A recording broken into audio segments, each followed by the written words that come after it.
It Lads, took 4 tries, but House Republicans finally elected a Speaker of the House. The Speaker-elect, Mike Johnson from the state of Louisiana.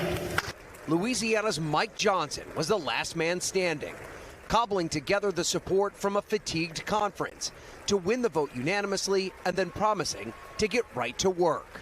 yeah, that's right. They finally got a guy in. Adolf Hitler. One thing that's very frustrating to me about this guy is that he, at least in my opinion, is quite handsome. He's really selling like Clark Kent. So I can't do the normal thing where I make fun of their appearance in addition to making fun of their politics. It's very frustrating for me. But, you know, it's meant to happen. Yes, this guy is an insurrectionist, one of the top sort of advocates for Donald Trump's effort to turn back the elector votes on January 6th in order to make himself president when he lost the election. He's very bad, very bad. He's also, if you can believe it, he's a young Earth creationist, an actual one, as in he truly believes the Earth is 6,000 years old and everything that implies. So every conspiracy, every lunatic belief you would have to have in your head in order to justify the belief that the Earth is, or the humanity is only 6,000 years old, that is in his head. He's a lunatic. He's bad on every issue you can imagine. There's really, I don't even want to like go through the bad things he believes, because he believes every bad thing you can think a Republican politician would believe. He's really, really, really, really bad. I'm not going to sugarcoat it. This is actually pretty bad for Democrats, because I don't think Republicans would have put him forward if their intention was to play ball with Democrats, so to speak. You know, he's not exactly the middle of the road, bipartisan, moderate candidate. That being said, there are some notes that you can take away from this, okay? First of all, this I find most interesting, okay? The behind-the-scenes, get your shit together locker room prep talk that Republicans must have had to do to get this guy through must have been biblical. After so much in the way of failing to get somebody put forward as a House Speaker, the Republicans had to whip the shit out of their guys to get them all together on this one. That, to me, suggests a level of desperation. They clearly weren't willing to keep the circus going for that much longer, which is a reaffirmation that the circus made them look pretty bad. You know, it's a state they wanted to escape, if nothing else. Additionally, the fact that they chose this guy specifically means that they're more worried about the far-right people in the GOP pulling away from the majority vote than they are from then they're worried about dealing with like mainstream moderate quote unquote neocon Republicans. Of course, the mainstream Republican these days is like a crazy MAGA fascist, but it doesn't seem like they're that worried about the neocon types, the rhino types, because if they were, they wouldn't have put this guy forward and he wouldn't have won.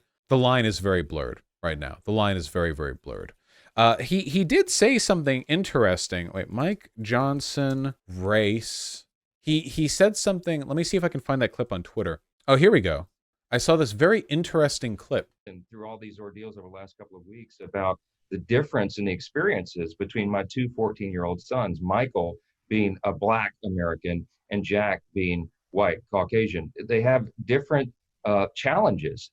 My son Jack has an easier path. He just does. The interesting thing about both of these kids, Michael and Jack, is they're both handsome, articulate, really talented kids, gifted by God to do lots of things. But the reality is, and no one can tell me otherwise, my son Michael had a harder time than my son Jack is going to have simply because of the color of his skin. And that's a reality. It's an uncomfortable, painful one to acknowledge. But he's woke Hitler.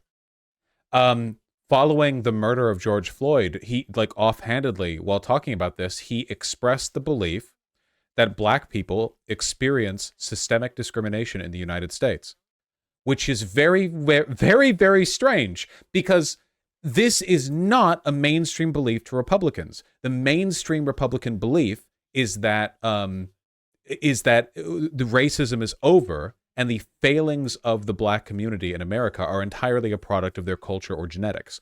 So for Mike Johnson, Adolf Hitler too, to literally just describe systemic oppression, it's very strange.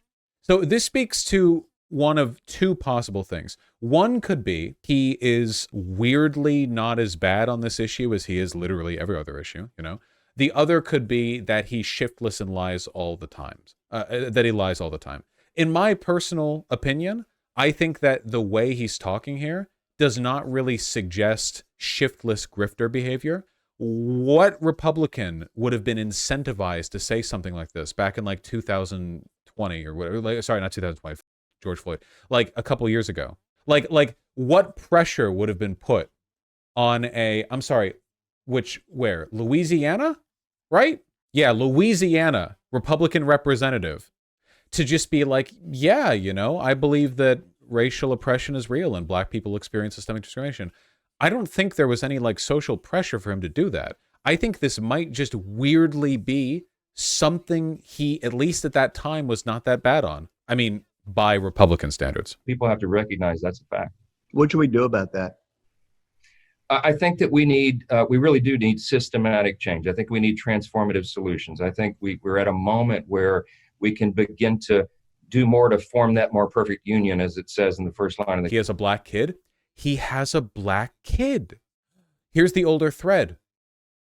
George Floyd appears to have been a victim of murder. How many Republicans would have said this? May 29th, 2020. How many Republicans would have said this? Like none.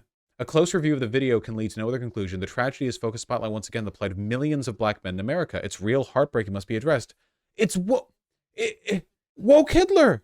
We are all God's children, and we are all Americans. Here is a simple truth. Racism violates the most fundamental principles of our great nation and the rules of our Creator. This guy's a young Earth creationist, and he's like, yo, God did not create the Earth 6,000 years ago for you bitches to be racist on it. Holy shit. Any fool who contends he has a natural right of supremacy over his neighbors violates not only the foundational creed of America, but the greatest commandments of our Heavenly Father. Good Lord. And so it's because he's got a black son? Is that why? Like he has a more personal experience with racism? That's interesting, The main thrust of the current GOP propaganda machine is about trans people, but race issues have always been a huge part of it. It's very funny to me that they would get this radical, crazy Christian conservative who's weirdly woke. It makes me wonder if this is like, if that was the bipartisan measure, or maybe not the bipartisan measure, was that like the moderate measure, right? Maybe like, hey, maybe we can appeal to the more moderate Republicans and the crazy MAGA guys at the same time. He's a crazy young Earth creationist, he's a lunatic, he's an insurrectionist, so that's like pro-MAGA. But then on the other hand, it's like, okay, this guy doesn't literally want to like put black people in camps, I wonder if that was the sell, or if that was just like incidental, if it was an accident, if it's just an interesting tidbit. I don't know. I grew up in an evangelical family. I can confirm that in spite of all their other problems, evangelicals are frequently not that racist. They have a very globalist perspective because they want to spread the faith to all the people. Yeah, I'm mostly talking about the behavior of like Republican politicians, because Republican politicians basically down to a man deny the existence of systemic racism. They have to. Because like if they give up the game on that, like that's like that's like hugely important to their messaging.